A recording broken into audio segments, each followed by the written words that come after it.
Hi, I'm Paul Battaglia, and this is section 10.9, Polar Equations of Conics. You know, as a teacher, you may be crunched for time, and this is one of those sections where if you feel, you may actually like to include it maybe for enrichment purposes later if you have to get to some other things. However, we do have some good tips if you decide to go forward with it in this order.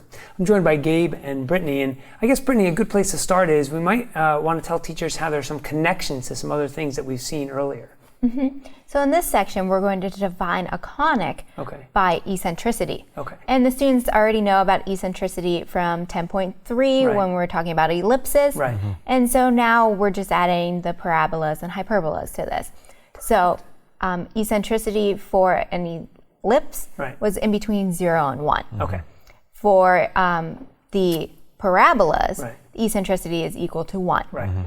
And then for hyperbolas, it's greater than 1. So the students already have a little bit of background. And now and then they can use this. Perfect. That's absolutely perfect. So I think the question I would get probably normally from here, Gabe, is, okay, so where do I use this? So how do we help answer that question? So there's some interesting applications of this idea in astronomy. So for instance, in the text, we introduce Kepler's laws. So this is something you might want to share with your students. And the book goes through a nice example working with Halley's Comet.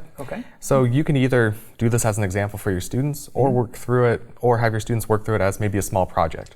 And really the idea behind the exercise is, well, you want to use this idea of conics and polar coordinates to calculate how close does Halley's Comet come to the sun. Perfect. I hope these tips have been helpful for you and you find much success in section 10.9.